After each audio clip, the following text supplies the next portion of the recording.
So this is the security track. Our track moderator is going to be John Kristoff.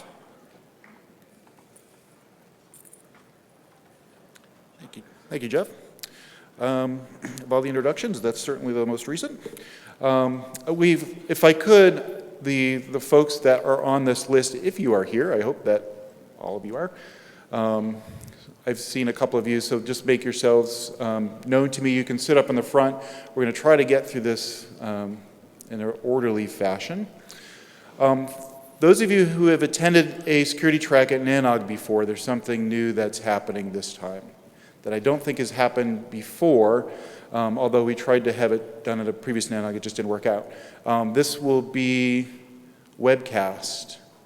From days gone by, since the very first security track that Barry had done many years ago, it was a little bit of a secret handshake club, and I think those days are unnecessary now. What we have to talk in here is not so secret anymore. So this will be webcast. If that bothers you, simply don't come up in front of the camera or go up to the mic, but I think by and large most of you will be okay with that.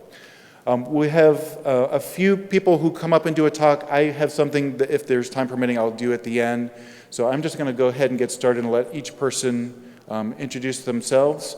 So if you'd like to come up, Jelena, we'll get started without delay.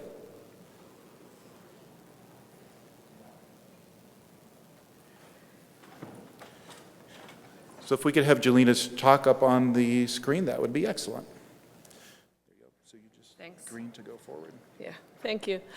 So my name is Jelena Mirkovic. I work for USC Information Sciences Institute, and I talked at NANOG 64 about our research solution to DDoS and BGP prefix hijacking called SENSE. And I just wanted to briefly talk about this again. It's now ready for deployment, and we're looking for interested networks to try it out. Our solution is called SENSE, which stands for Security Service for the Internet, and this is joint work between me and Minlan Yu at USC, Ying Zhang at HP Labs, and Shivram Ramanathan at USC as well. So today's attack mitigation for DDoS and BGP prefix hijacking mostly focuses on the victim paying for defense, sometimes very high price, and the victim pretty much pays to withstand the attacks, to make itself more robust against attacks. In DDoS realm, we have two flavors of operational defenses. One is to buy a local device that will sit at the victim's network and profile traffic and come up with filtering rules when the attack happens. And that works great if the attack is not very heavy. If there is high volume of attack, then nothing that you do at the victim helps. You have to go further upstream. Then you go to cloud-based defense, and the cloud-based defense geo-replicates the victim's resources, and sometimes it also applies packet scrubbing at the packet inspection to, again, profile traffic and figure out what should be filtered.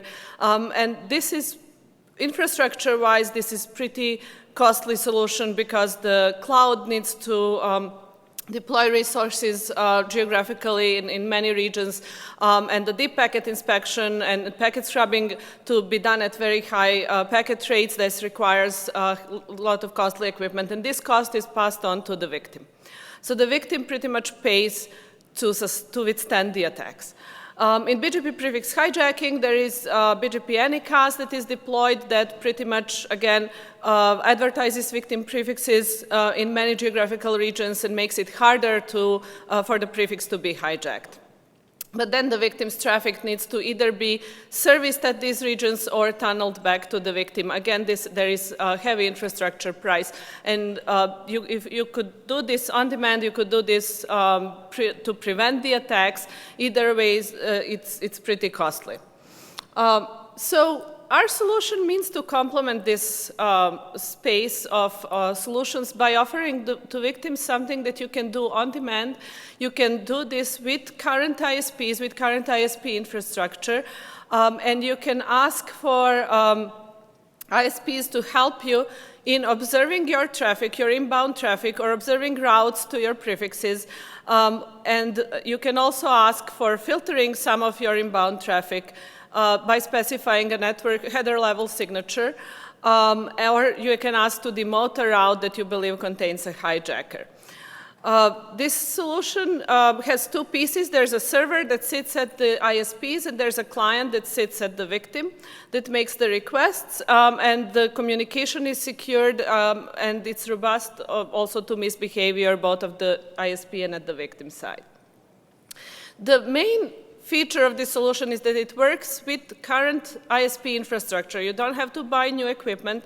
It won't be as accurate as cloud-based defenses in some specific cases of attacks, but in many attacks, it should be as effective and it should be less costly. For ISPs, there is no infrastructure cost to deploy. If they want to charge the victim something per request, our guess is that the charge would be way less than for clouds because there is no infrastructure cost for the ISPs. So this is how Sense works. ISPs run Sense servers. Victim identifies ISPs to which it wants to talk during the attack. It could do this based on its own knowledge of the network, of the inbound traffic paths, or it could do this using a public Sense directory. It sends queries to those Sense servers. The Sense servers reply back with some information. The victim, all the intelligence about the attack mitigation resides at the victim. So the victim looks at these reports, figures out what it wants to do, and then again sends requests to the servers to implement either traffic filtering or route demote. These are the Sense APIs that would be exported by ISPs. Again, they're very simple. Sense server is implemented as a web service, and we leverage the existing functionalities for web services such as robustness, security through HTTPS, and you can charge for this service, you can charge the victims by coupling this with e-commerce solutions. So you can ask for traffic queries, you can ask for some traffic to be filtered or allowed, you can ask for what's your best route to my prefixes, or you can ask the ISP to demote some routes. In all these cases, the ISP can decide whether to fulfill this request or whether to reject it if it goes against its policies. The only case where it might go against its policies is if you ask to demote a route that the ISP has to your prefix. The route that is remaining is maybe more costly. You could, as an ISP, choose to reject such a request, or you could pass the cost on to the victim. These messages that you get from the victims need to be authenticated, and the only authentication you really need is that the victim is authorized to speak for a given prefix. And this authentication can happen in multiple ways. If the victim is direct customer of an ISP, then the ISP can build a database that binds the public keys of the machines that are allowed to speak for a given prefix with the prefixes. If the victim is a remote customer, so the beauty of the Sense is that you can use it both for your direct customers and for remote customers. If the victim is a remote customer, we can use RPKI to authenticate the ownership of the prefix. And if the victim is under such a heavy attack that it cannot communicate anymore, the victim can delegate a proxy in another network, and the proxy can run the same algorithms. So pretty much what resides at the victim are algorithms that figure out what to do based on reports. The same kind of algorithms can be offloaded to a proxy in a cloud. All that the victim needs to do is offload these algorithms and generate a certificate that now passes the ownership of the prefix from the victim to the proxy. These are just a few examples how Sense would work in isolated deployment. So in isolated deployment, the A is the ISP that deploys the Sense server, and V is the victim that is under attack. The blue is the legitimate traffic, the red is the attack, and right now, this is the simple solution that ISPs deploy in a lot of cases, which is figure out where the heavy traffic comes from when someone is under attack and just black hole this traffic. Sense automates this process. So the victim would ask the ISP about the traffic query, where is my traffic coming from? The ISP replies by giving the counts of packets or bytes on each incoming link. So the victim would learn that the link F to A carries a lot of traffic now. And so the victim might decide that I want filtering on this link. It would send the traffic filter request to the ISP to filter on the A to F link. And again, this automates the process that currently exists at ISPs, but note that this time, victim has a say what to do. So the victim might have intelligence that the ISP doesn't have about its inbound traffic patterns, about its operations, the business model, and so it may make better decision what to filter and where. The bottom example is the case of reflector attack, and for reflector attack, the problem is that the victim is getting a lot of responses. Some of these might be for legitimate queries that it sent, and some of these may be the attack, and it's very hard to filter out these responses on case-by-case basis if you're not seeing both directions of the traffic, because you cannot store the state for each request to match it with the response to know that the response is legitimate.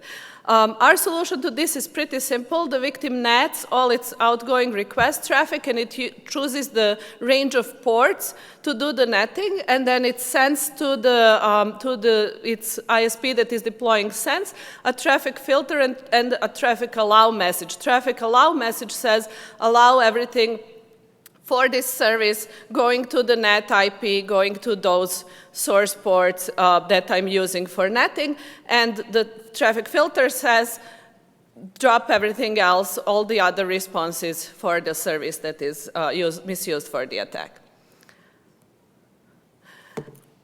Of course, the sense, when we developed sense, we assumed that the victim might have enough intelligence to decide what's best for the mitigation. In some cases, the victim might not have that intelligence or might not have technical knowledge. They want to offload everything to the ISP.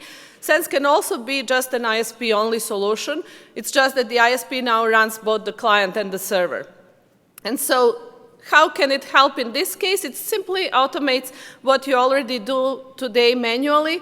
So in the case of the Sense client running at the ISP as well as Sense server, the client would collect periodically traffic information from all the links, profile this for each of the destinations, figure out when the destination is under attack, and then come up with the filter suggestion rules that could then be communicated to the Sense server as messages. So there are three components of Sense. I talked to you about two of them so far. There is Sense server that sits at ISPs, and all it is a web application plus some scripts that communicate with routers. There is the Sense client that can sit at the victim, or it can sit at ISP if the victim does not have technical knowledge. And it's an application that sends messages to Sense servers, analyzes responses, and decides on the mitigation strategy. How does it decide? We have several algorithms that are pretty simple, that they are generic, they will work for most victims. And the decision process is coupled with the attack detection module that will detect the attacks either at victim or at ISP. That's the third part of Sense. It can work on net flow records, it can work on PCAPs, it analyzes the traffic, figures out when there's an attack, and alerts exports the filters that are suggested. If the victim has another detection and mitigation solution that detects the attacks and profiles traffic and suggests filters, victim can use that instead of our attack detection module. And the only time when that would be, the time when this would be useful to the victim, when Sense would be an add-on service to this local attack mitigation, is when the victim is under heavy load and it needs help of its upstream ISP. So instead of picking up the phone and calling up your ISP, you could hook your local defense detection and filtering module with Sense client, and when it cannot handle the attack, it can communicate with the client which are the filtering rules for the ISP to deploy. What Sense can do for ISPs, as I said, it automates the process that is today highly manual, and it can help detect and diagnose attacks. Some ISPs have sophisticated solutions, others are still doing this manually and have in-house solutions, so it can complement these. And this is an add-on service that the ISP could sell to its customers. The way that Sense can be integrated with an ISP, the server is a web application which can be run on any web server within your ISP. And we've put a two-factor authentication on the admin account. We can use database for prefix ownership proof, or you can use RPKI, that's all functional. And then you would supply IP addresses of the switches and how to authenticate between the server and the switches so that the server can talk to the switches and get traffic reports or put in rules. For traffic observation, if you have SDN, we use SDN, that works great. If you don't, we can use the SNMP to collect traffic observation. For traffic filtering, we can use SDN, flow spec, or access control lists. For route observation and filtering, we can interact with the router software.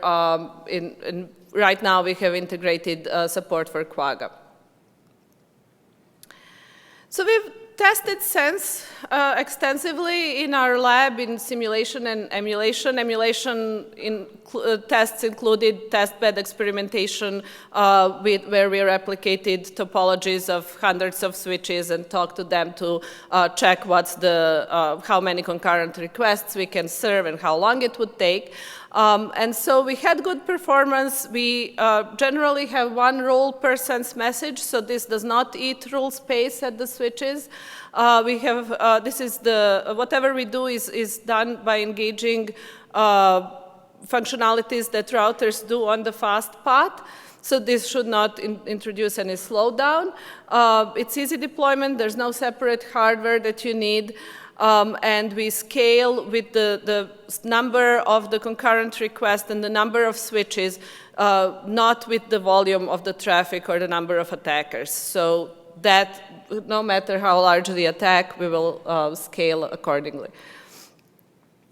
So the reason why I'm talking to you today is that we have a prototype. We've tested it in our lab. We're pretty happy. We've talked to a few networks. They all were very interested, but this is a slow process. It takes a while for anyone to deploy this, and I'd like to see if there is anyone interested here to learn more. You could come talk to me. I'm going to leave a few handouts here on the front row about Sense. You can visit our webpage. You can email me. And we can explore possibilities. If you're not ready, you can test drive this in the TER lab, which is the testbed that we used to see how it works. Or if you're ready, you can simply feed Sense some of your traffic and see if it detects attacks and which filters it suggests. And then if you feel confident at some point, you can go a step further and implement it. Thank you. So any questions?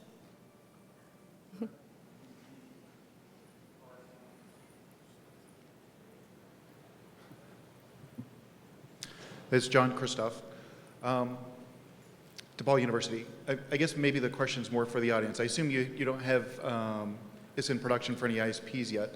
So, and I'm certainly not trying to embarrass you. I'm literally trying to encourage you. My question is to everyone is, if you wouldn't do this, what would it take for you to implement it?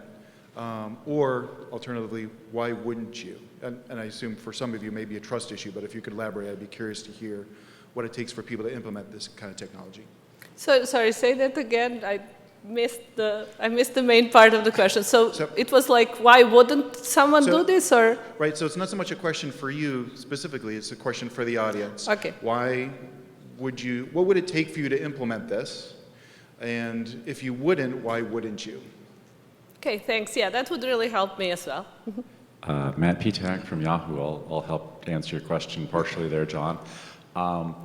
You say that for gathering information so someone can do a query on flow information, I saw your slide say you can use SNMP or SDN, and I'm kind of wondering, how do you get information about traffic flows to a given prefix via SNMP? Because I've never figured out a way of doing that.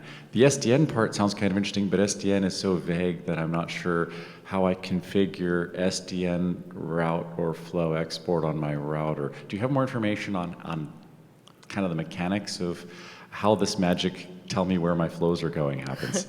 Right. So pretty much what we need from the routers is net flow information, and it doesn't have to be per prefix at that point. You talk to the router, you get the net flows, and then at this aggregation point, which is the sense server, you can aggregate and filter and figure out how to communicate this to the customer.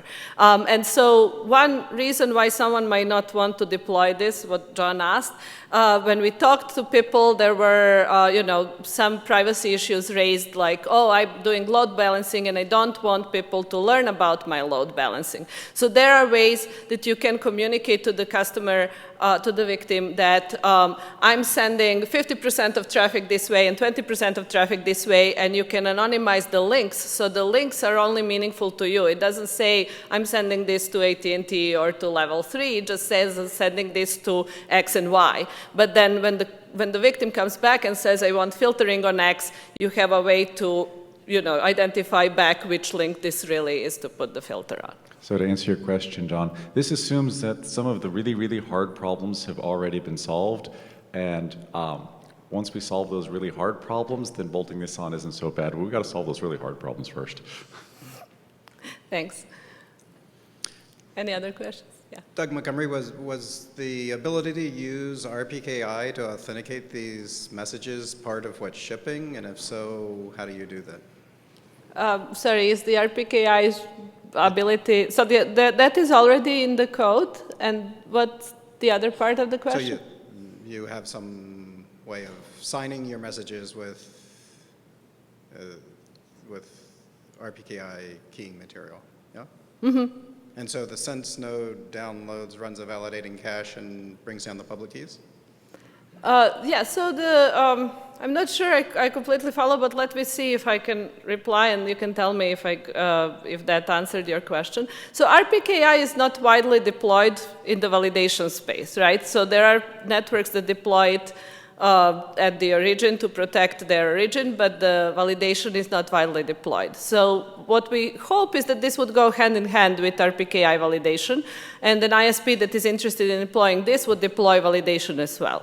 If they don't, then there are other ways that we can look into to validate the ownership of the prefix, but I think that, technically there is no problem there. There might be a cultural problem, but technically all you need is a cryptographic certificate that binds a public key and a prefix together, and we know how to do this. That's a solved problem for a number of years now.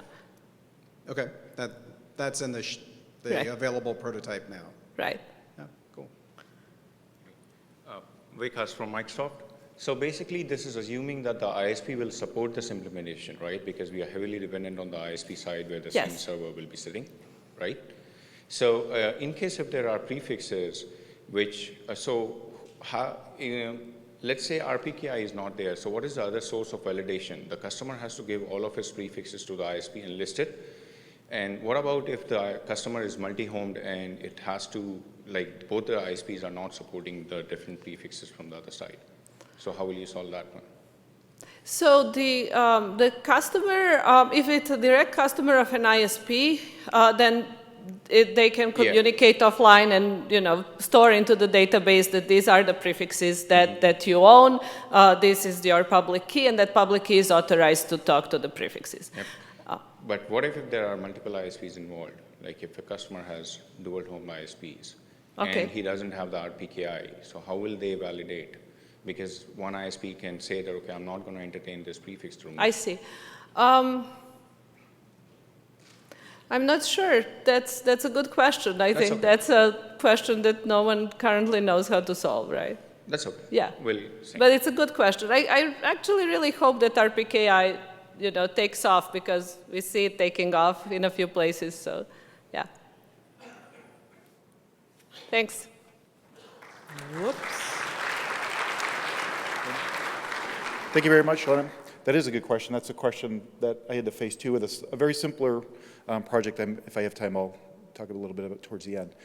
So our next presentation is from a student, which I think is maybe perhaps a first for this track. It just so happens to be a student of mine, but now a colleague. Ryan Haley's going to give us a little bit of a view from that part of the world and what he is involved in security competitions, and specifically networking challenges in the competitions that he participates in. So Ryan, if you would.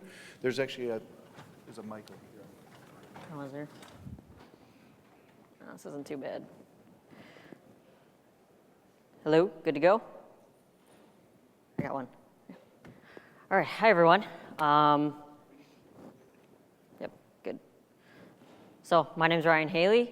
I'm from DePaul University. I earned my Bachelor's of Science in Information Assurance and Security Engineering. At DePaul University, we're a highly network security focused school. So a lot of my education has been, straight up networking with a little bit of security tied in. So I have kind of both sides of the coin. I'm currently working on my Master's in Computer Information and Network Security, and I'm a research assistant at DePaul University. So today I'm going to talk about a few of the challenges, computer security challenges I've competed in over my time, 3 specifically, just to give you guys an idea of, kind of my upbringing and, how I've learned going through my education. And I want to kind of encourage you guys, if you have any ideas, to reach out to me and how we can incorporate new challenges in the future to future students. So first competition I ever did, Cisco NetWriters. Pretty simple. You get a list of 100 questions. If you've ever taken a Cisco test, it's pretty much the exact same thing. Problem with this is it's, Cisco test's kind of vague. Don't know what the, maybe the exact answer is. And, for a freshman in college, it's not really that interesting. I mean, it's good for foundations, but at some point, you got to do a little bit better. Second competition is called the National Cyber League. So this is a fairly new competition. This started about 4 years ago. The first competition I was in was their first iteration of it. And they did a kind of a red versus blue team aspect. They switched from that, and now it's Jeopardy style. So you can sign up anywhere in the world. You log in, you get a list of all your questions, and it's Jeopardy style. So maybe a topic is forensics, maybe a topic is log analysis. 100, 200, 400 points, et cetera, down the line. So of course my favorite is network traffic analysis. Sure, everybody's used Wireshark before, and some of the more simple ones are, as on the right, you probably have a hard time seeing it, but this is a wireless capture. So you have to use Linux tools, crack the password, decode the packets, and it'll ask you certain questions. Oops, I guess I don't have them there. But it'll ask you questions like, what was the attacker's IP, and what's the MAC address of the wireless router, and what's the vendor of the wireless router. So it gets students really immersed in looking at PCAPs and digging in there and trying to figure out what's actually going on in their network. So this year they stepped it up a little bit with a challenge such as this one. So this challenge was to actually kind of reverse engineer a custom protocol they made. So I had a lot of fun with this. So they gave us a PCAP, looked like this, full of, 10,000 packets or something. And after digging through it, there's only about 20 packets that really matter. So once you find those, it's actually fairly simple. So the only part that really matters is the last 4 bytes of this transaction. So these 4 bytes change back and forth. So eventually I had to figure out, going from client to server, what each bit means, each change, and what the responses mean. And then they ask you questions, how many encrypt requests are made, and it's in the question. They describe it a little bit better. But this was another step for me in my learning process. How do I actually look at a protocol I have no knowledge of and figure out what's going on? So the third competition is called the Collegiate Cyber Defense Competition, and this is where I've learned so much. So this competition is red versus blue. Students are the blue team, so blue teams are defenders, red teams are attackers. 8 of us on a team, and we get a network such as this. It's a small network, but you get, you get a few servers, a few users, and you get some network equipment. Since I've started, I've always been the network guy. I love it. So this year we had a switch, a router, and a firewall. Luckily, this year was a Palo Alto firewall. So each year, the vendors may change, so that's forced me over time to learn quickly, how to adapt to changes. What's interesting about this competition is they don't usually tell you what's going to happen beforehand. So, you're walking in a room, you could get, a Juniper, a pfSense firewall. I mean, you have no idea. And, I have to kind of adapt like that. And it's good and bad in some ways. Other students at other schools, if they don't have, familiarity or they don't have the ability to go out and obviously test a Palo Alto firewall, then, it's kind of, that's not good for them. But at the same time, it helps students to think on their feet and adapt quickly.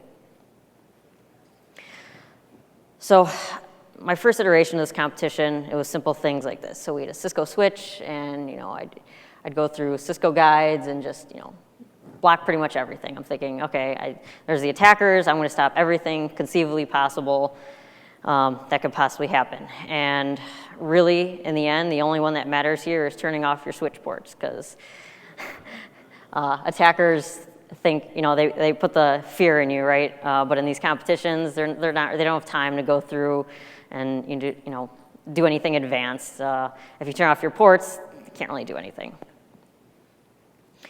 So next iteration of this, they got smarter. So this is a Cisco config I found on one of my routers. So this is pretty cool. What they did was they started to hide their commands in there. So they'd backdoor it, kind of, and they'd use these applets to hide their configs. They'd have an SNMP server set up with a username, so they could just remotely change commands, and I couldn't see it. Show run would not show it. Show users would not show it. Seeing who's on the router wouldn't show anything. So what we had to do to find this was you actually had to export the flash off to a box, and that would actually show all the hidden commands they have. So they were getting sneakier, but you're still able to find it. And then finally, this last year, the most interesting one I had was we had, like I said, the Palo Alto firewall. And this was a 2-day competition. And on the second day, they kept getting in, and I could not figure out why for the life of me. And eventually, I'm logging in, and they keep booting me out, and I log in, and finally a message pops up and says, if you can see it, hello from Red Team. And I'm sitting there thinking, how can they do this? And it turns out, I talked to them afterwards, they actually used an exploit to get a bash shell on my Palo Alto firewall. So how do you defend against someone that has root access on a device that you don't even have? So I learned from that, and after that, I blocked access to management ports and everything else, and only allowed access through the firewall. And after that, they can't really do anything. So that's kind of the challenges I've been through, and like I said, there's benefits and drawbacks to all of them, and I kind of want to reach out to you guys because I want to create a new competition in the fall, and specifically on network security side. I mean, that was a light introduction of what I've been through, but that's really all that students are exposed to as far as network security, and it's seriously lacking. And I've been around in different security events and things, and it's a lot of reverse engineering and it's a lot of other things, but network security is often overlooked. So if you have any ideas on how to reach out to the next generation and help bring them in, I'm all ears. Thank you.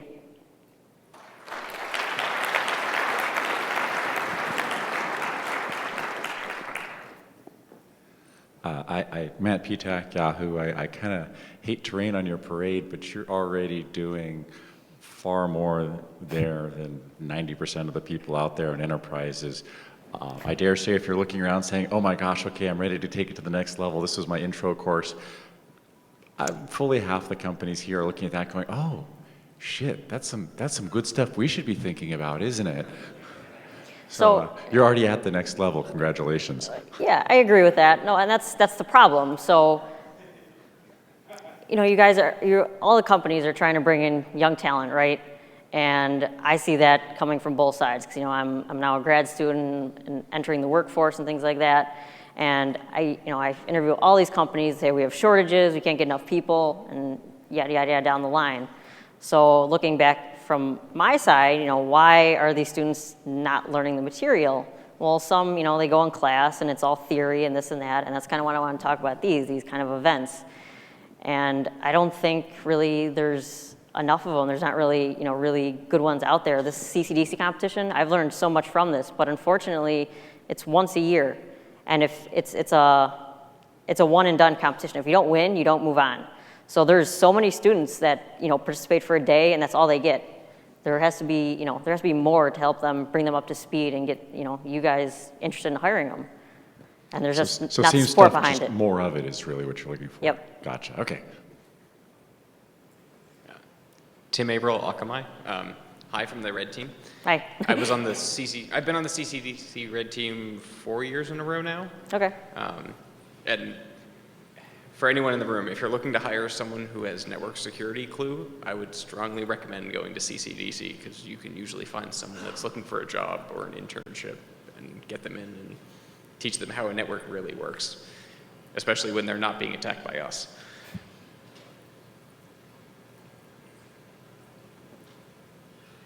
Okay, so hi. We have some resources at the TER Lab for security education, and some of them are just, you know, little projects that people can do individually, and some of them are competition kind, so maybe look into that. Okay, thank you.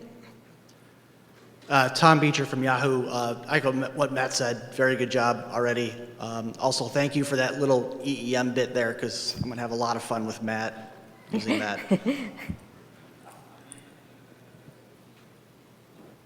All right, thank you very much.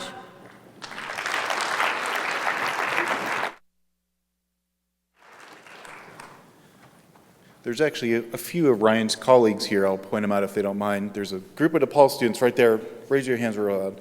There's one over there somewhere, Joe. Where are you? There you are. So I'm sure some of those folks are looking for jobs. So anyone who's looking for Ryan and those type of folks, they're here. So don't be shy. Next up, Kristoff is going to tell us about some RPKI stuff.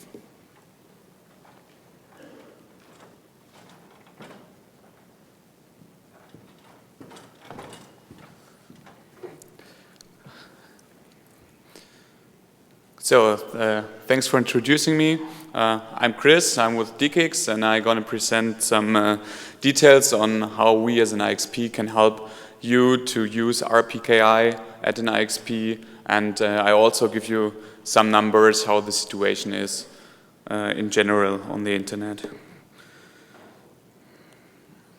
So first let me give you a proper problem statement, even though we all have experience with our routing system. It works very well. We're very happy with BGP, but also we know that there are prefix hijacks, intended, malintended, and also misconfiguration hijacks.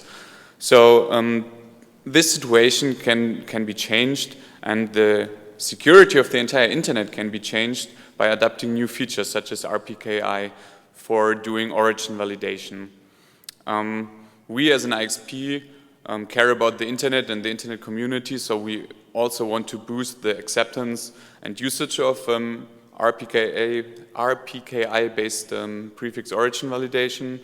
And to do this, we really look into what we have today at the IXP already and what we can deliver in the future. So therefore, here we have the standard setup at an IXP. The IXP is the cloud in the middle. We got some custom edge routers, and they are all connected to the IXP's route server. So this is sort of a centralized routing service, such as a route reflector. And if we think of RPKI, each customer has to do it on its own router, right?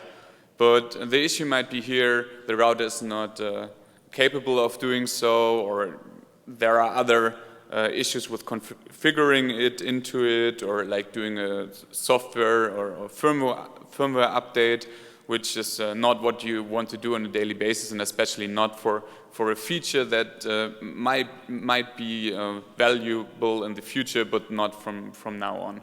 So given that there is a central instance anyway at the IXP, so why not delegate the prefix validation to the route server? So this is what we propose, and a lot of our customers, especially the small and the medium ones, were asking for, like, could you help us out here?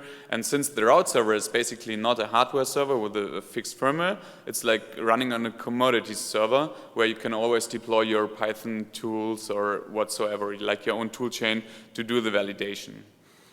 The issue now is, okay, we can do the validation at the route server, but this information has to go back to the routers, to our customers. And the issue is how to signal the different states of the validation process, like how to propagate the results to the peers.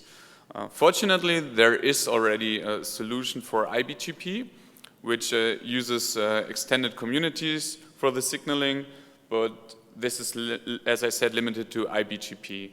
So we just put this together with a eBGP, and in a process we started in the EuroIX community. AMSIX did some great work on implementing RPKI at their route servers, and we got in touch with them and FranceIX, and together we decided to push an internet draft to really standardize the signaling process to make it easy for our customers to use it, and that they also can use it at all IXPs in best case scenario over the world to get signaling of RPKI validation results. So now let me speak about some numbers. We have a prototypical implementation, and what we see here is like the global stack plot with the global RPKI covered prefixes. So this is a /24 equivalent, and it's then around 900K prefixes account for about 8.3% of the advertised IPv4 space.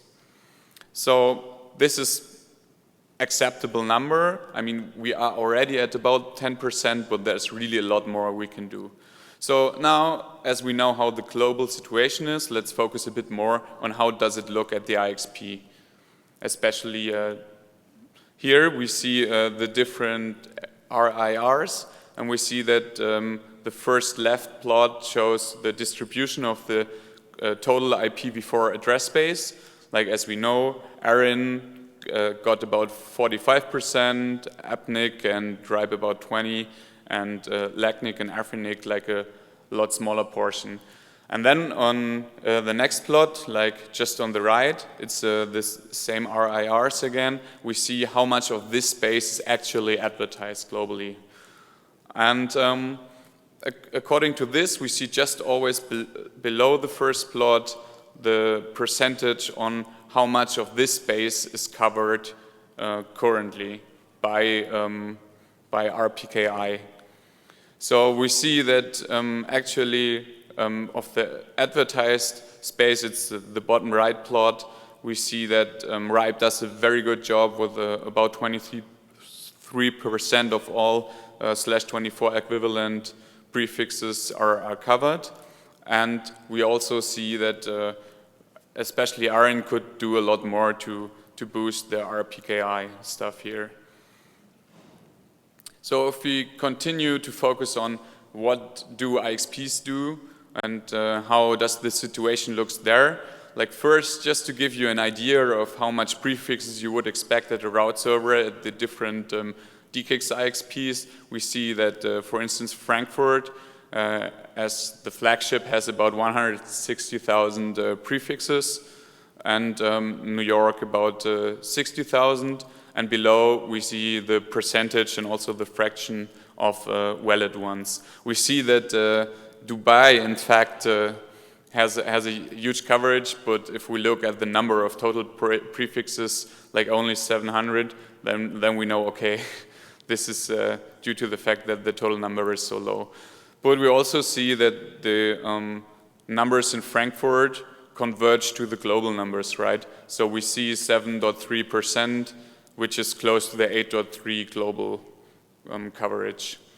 But we also see that the smaller ones got a higher coverage, which probably comes from the fact that in the RIPE area, the number of valid prefixes is quite high, actually. So to continue with the invalids, we see that, again, Dubai has also a huge number of invalids, and Frankfurt has less than 1% invalids. And this is also what we know, what we see, like if we look at the stats which are on the internet, that the numbers are very low for the invalids.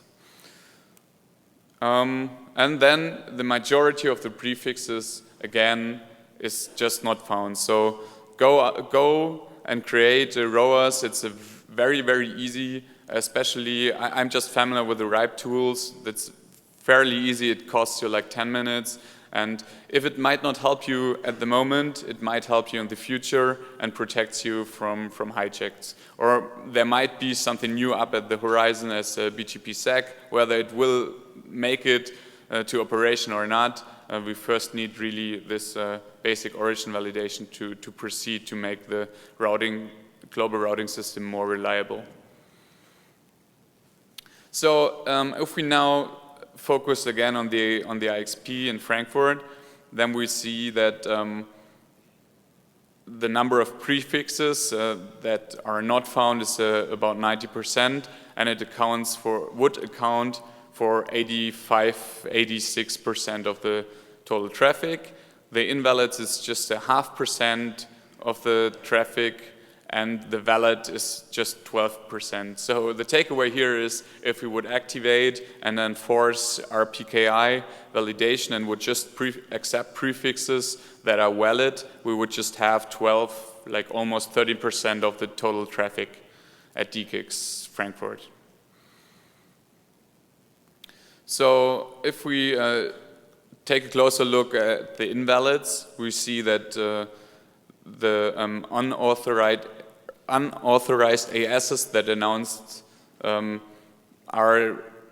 for 65% of the invalids, actually, which would be only a data volume of 8.5%. On the other hand, we know that max length is an issue with RPKI, and 35% of the announced prefixes are too specific, and that's why they're invalid, and that would account for almost 92% of the traffic. So let me conclude. There are really advantages in deploying the RPKI at route service at IXPs. It's really the idea to make it as easy as possible to start with the RPKI stuff and let the validation do someone else on behalf of you. A lot of, especially smaller networks, were asking us for such a feature. And as a community-driven company, we really take care of what our customers say. We don't necessarily take care who's screaming the loudest, but we're taking care of how many people asking us for things that we should do. And the challenges here are clear. The adoption of the route server features by the peers. I mean, if you get the communities back, you need to react on this. Like, you need to change something in your configurations. And we also need the adoption of RPKI by ASs, so we need you to create ROAS and really use this stuff. And we also got some let me say, issues with the errands, relying party agreements, so that we may not use their data to really do the validation. We are working on this and need to get a clear understanding of what's going on there. And our ongoing work for the moment is that we have the internet draft to standardize it under development. As I said, it's an internet draft, and we plan to really deploy this feature at DKIX Frankfurt. So thank you for attention, and I'm happy to take your questions.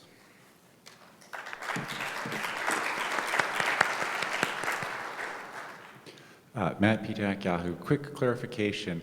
Are you saying that you're going to be implementing RPKI-based decisions on routes at the route server, or are you simply doing the validation, making no decisions, but passing communities along for members? Yes, the latter one. So we're not going to drop any route or anything at the route server.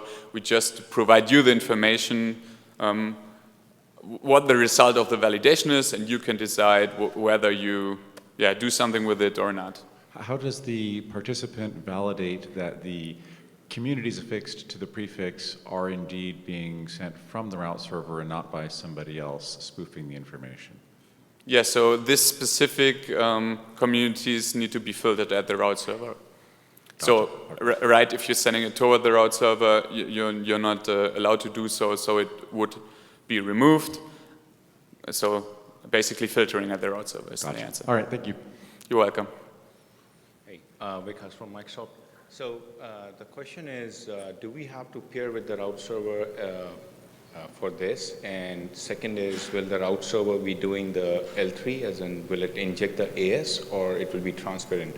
Because how do we take care of the AS path when the decision goes through the route server?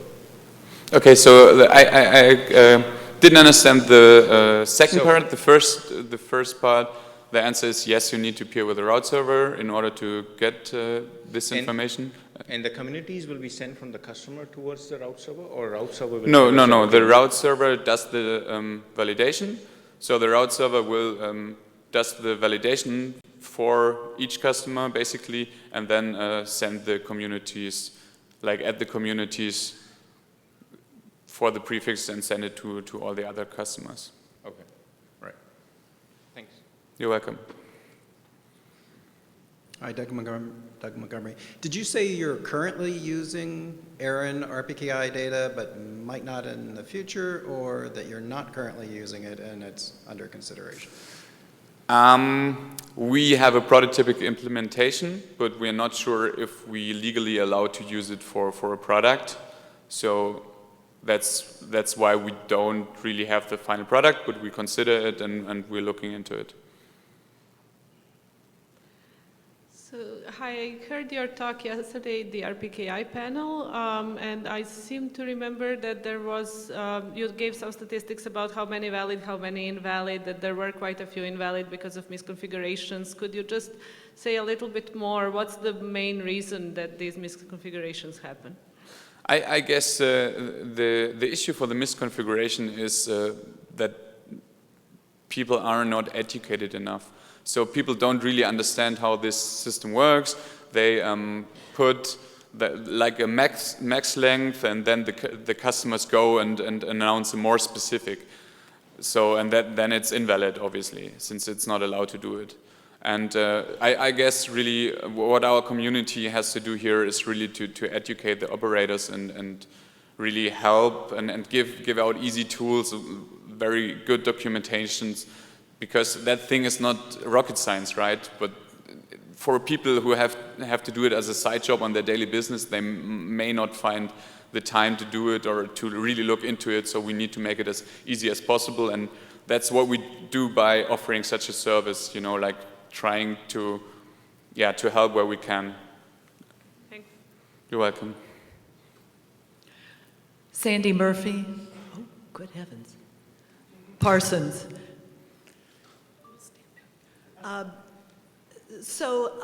The standard answer as to how come there's so many invalids are either the max prefix problem, you know, you set it for a max and somebody announces something longer. There's also the case of I say that I'm going to announce my prefixes, forgetting that I've handed off some of the prefixes to a customer and they're announcing it from a distant AS. Exactly. I know of one implementation that at the point of creating a ROA says, and oh, by the way, you are about to make the following routes invalid. And I thought that the RIPE interface also gave you that, that warning. Is that not the case? Or are people ignoring the warning or not using the warning? So, like, that might be a new feature. I looked into it like a while ago, so I'm not aware of this warning, but it would make sense. But yeah, we all know how it is with warnings. Yeah, I mean, if we start our notebook and there is a warning, hey, watch, there's X, Y broken, and then you tend to click cancel or okay or agree. I mean, you know, we need to make people aware of things and that they understand what we are telling them. Right. So. Right. Okay.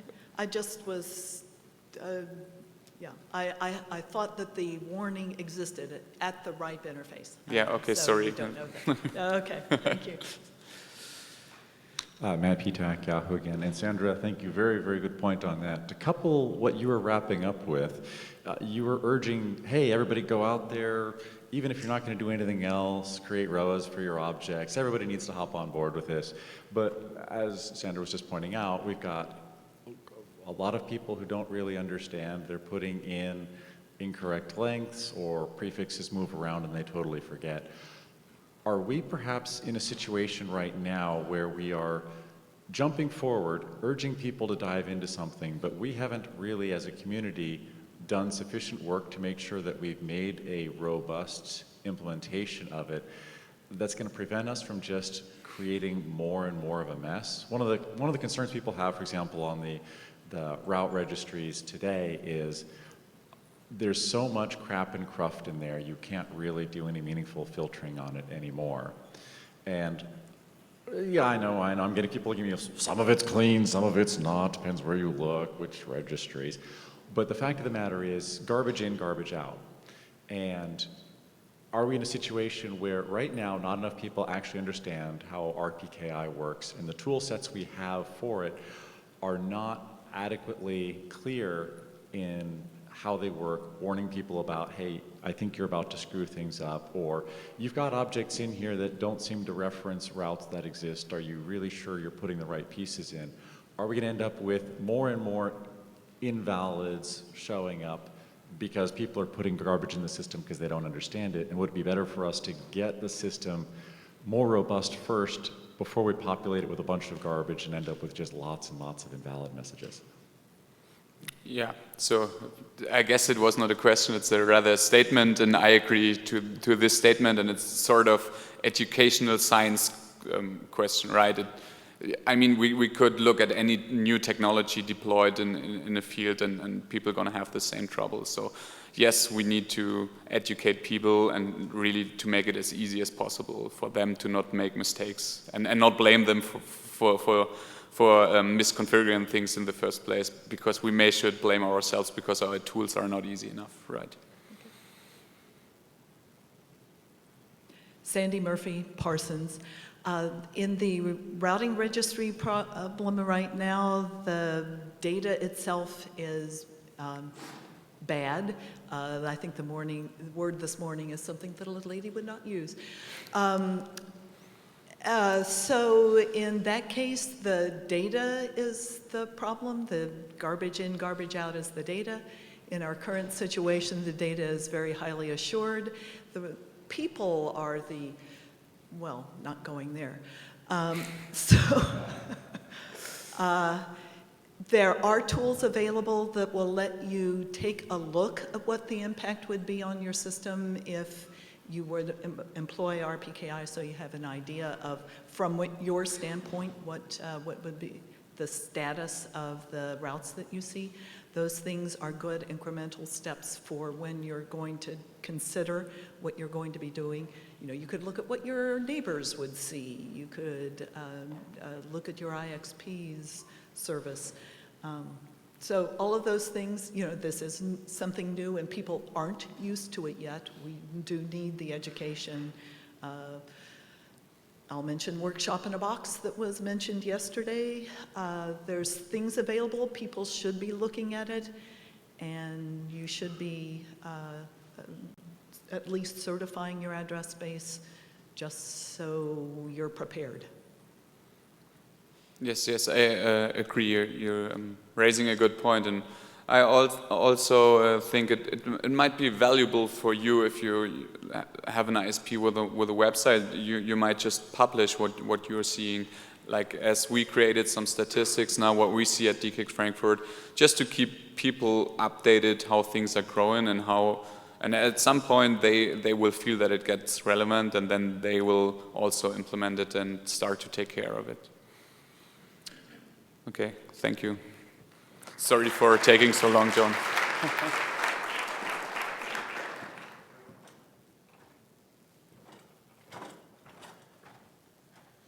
Well, we have one person who couldn't make it, so we do have a little bit more time, and since none of you volunteered to come up here, I had one thing that I thought I would share. I'll torture you with.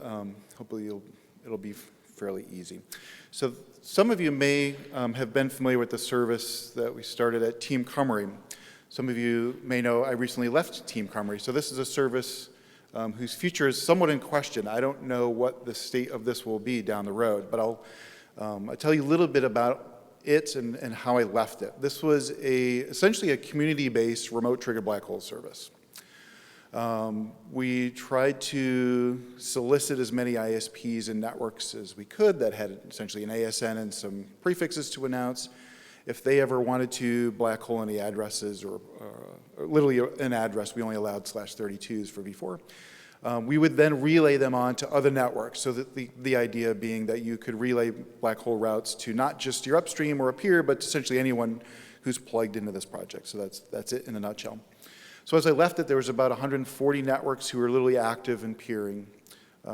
Presumably, all those networks were, when they received the routes, they would distribute them in their network or not route traffic for them, although I know of at least a couple who were sort of in learning mode, test mode, prototype mode to see if they were going to ultimately trust this system or not. But I know some were actively blocking routes. There was an even larger number of networks who were interested or potentially interested in participating. That number, 150, is conservative. There was probably maybe 200 or 300 people who asked us about participating and had gotten some partway through that process in doing that. That was actually one of the biggest challenges. We have a lot of people who would ask us about doing this, but actually getting them to conclusion to be set up and peered was seemed to be a significant hurdle to actually complete that process. So when I left, there was anywhere between about 5 and 50 announcements that would go through this system in a day. And it's still going on. It usually tends to be more announcements during the week. For some reason, that's just sort of when activity starts to happen. Weekends usually tends to be a little bit slower. Only about a little bit less than half of the networks were actually announcing prefixes. Everybody else was simply just in listening mode, presumably, not having anything to announce for one reason or another. And since we had been running it, I've seen about 9,500 announcements, of which some smaller percentage, about 20% of which were actually unique. And as we left it seemed to actually be working well. I never heard of any real complaint like we relayed a bad route on, or someone had some serious disruption because they couldn't get to some service because of the service. So you can go learn about more details about how this project worked and what it did through that page, which I no longer maintain, but it should still be reasonably useful if you want to take a look at it. I thought it would be helpful now to show you a little bit of a view from how it actually worked behind the scenes. I'll just show you some of the actual code. So here's the database tables that I used. I basically set up a handful of Postgres tables and sequences to maintain this. And really only 3 of the ones I'm really going to show you any detail about. The first one being there was a network table. So this was literally just an ASN name. Not really much magic there. Then we had the peer table. This is where all the peering configurations were basically stored, or some part of the peering configuration would be put. We've enforced MD5 passwords on everybody. Sorry, Patrick, but we wanted those. That was really our only protection because we were multi-hop.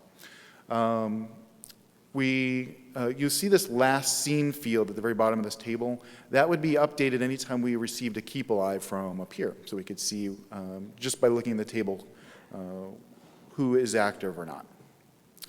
And then perhaps the most important table is this routes table. So anytime anyone announced a legitimate and valid route, we'd essentially put it in here. And we'd put some detail about, something about it, like when it was announced.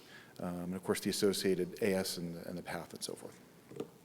And if it was withdrawn, then we'd set it to that field withdrawn to be true. So it's very simple. So our first presenter had this, a system not unlike this, but much more elaborate. That I don't know what their database and code looks like, but I'm almost certain that the stuff that I had here is much smaller and simpler, probably much less feature-rich, of course. The way that this worked is we would get a route, we would use ExaBGP, we would get a route, and in ExaBGP we would take that announcement and we literally just dump it off into syslog. And it's quite easy to do that. You can the way I did it was I had Perl script, that's what I know, that would receive this announcement. It would do some basic validity checks and then pass it on to syslog. It would do that for both received updates and for keep alive messages. Those are the two things I cared about most. I didn't really care about notifications or anything like that. You know, if the session went down, oh well, you know, I would just keep track of things via keep alives. And then on the I use syslog ng. On the syslog side, here's where we would then track the actual announcement. So I tried to separate the route process with ExaBGP from the handling of the routes, what we did with them once we received. I didn't want to put too much burden in ExaBGP and create any issues there. So I basically punted off any announcement that we got very quickly into syslog and then handled them in a separate process there. So syslog ng has a capability to run a daemon and watch for specific logs. So that's what I had another pair of scripts here that would be a little bit more elaborate, especially for the updates piece. The updates piece would literally look at the announcement that it got from syslog and then do all of the verification on that announcement and the peer who sent it. So that's where all the magic happened, and I'll show you a little bit about, I'll show you essentially some pseudocode the next slide of what that does. But that's pretty much it. The actual control pieces were relatively simple, relatively small, made it kind of simple, and perhaps that's what made it fairly reliable, robust, and reasonably safe, at least as far as I can tell. So the updates piece is, I don't know how well you can see that. It seems to be large enough font. I'll go through this sort of step by step to give you an idea of what we did. So when we received a route, first thing we did was make sure it was an IPv4 route.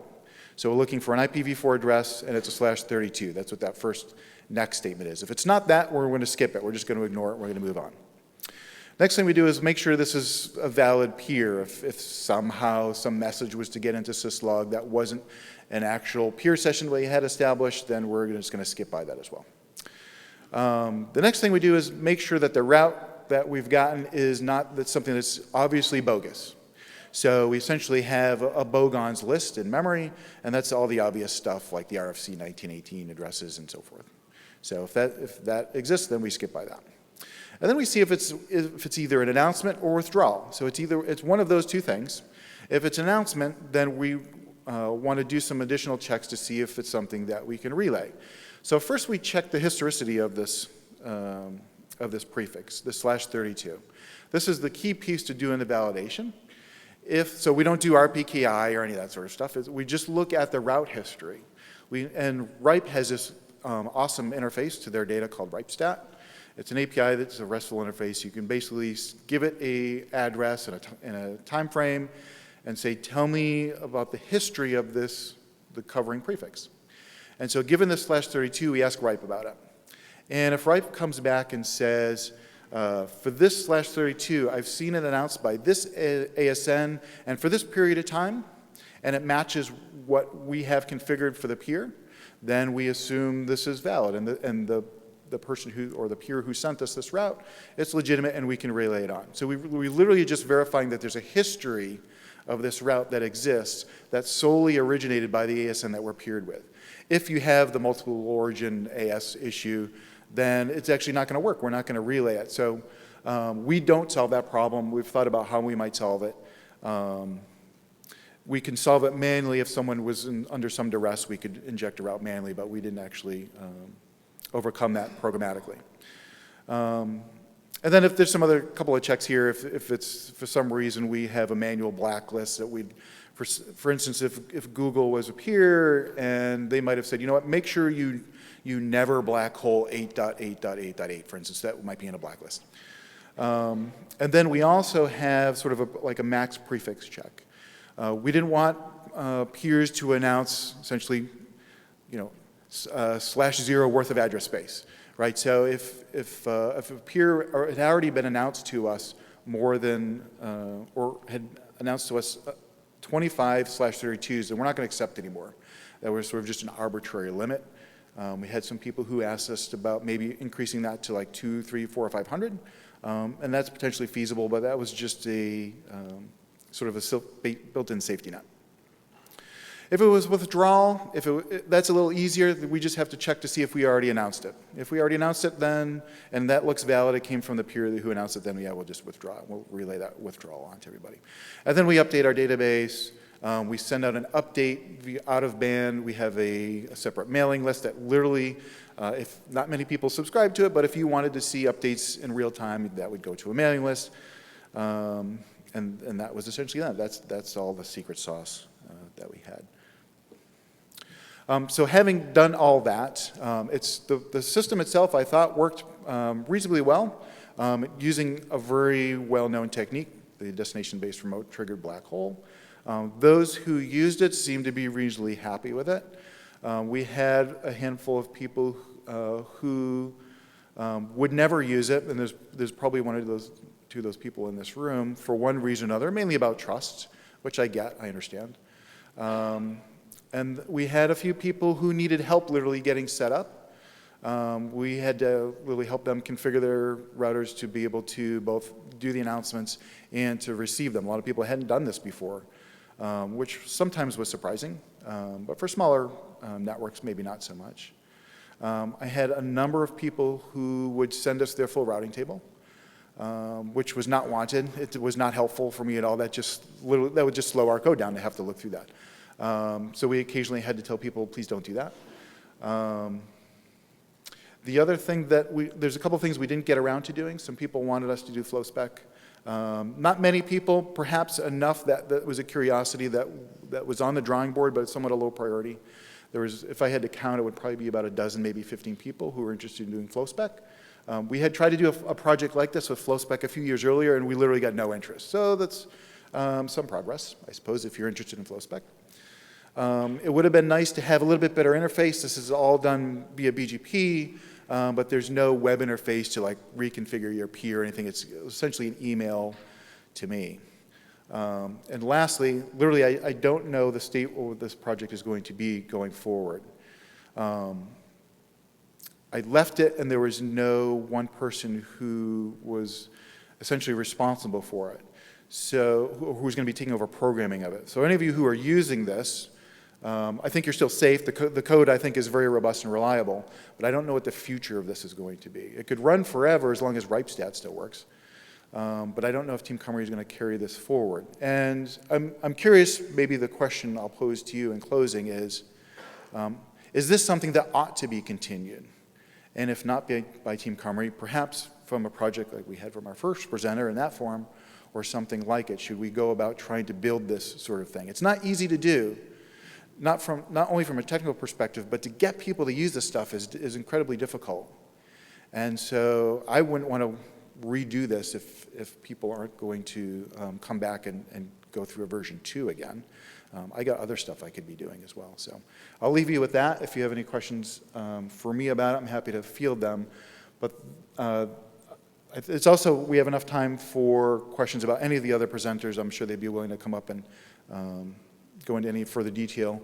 Or, since we have about 15 minutes, if there's a pressing question that's come up recently that you want to pose unrelated to anything you've heard so far, but something to do with network security, then now's your opportunity to do that.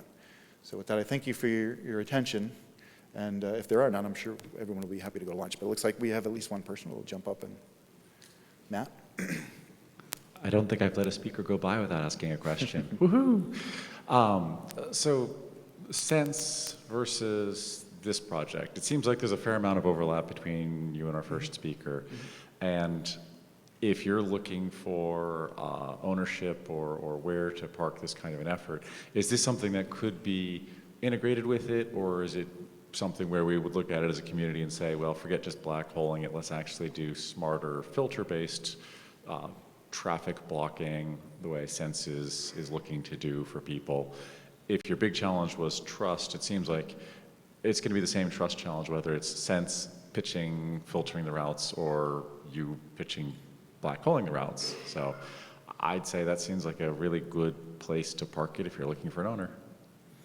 Yeah, I agree with you. I don't know that I can answer on behalf of everybody, but I didn't know about this project until just about a week ago, so I think we probably would collaborate and share some knowledge about this sort of thing. The problem is inertia, but that's not with just this project. It's RPKI and DNSSEC and other stuff like it, so that's just always going to be a problem, right? Never underestimate the installed base is what I tell my students, right? So, yeah, I mean, I'm happy to let someone else do most of the work. I'll happily I can't give you necessarily what Team Cumry has, but I can certainly help re-implement something if there's anything I could do in that regard. Well, seeing no one else at the mic, I declare the session over. Thank you very much for your attention. Let's all go enjoy lunch. And thanks to Jeff and the people in the back room for all the support. That was very helpful. Thank you.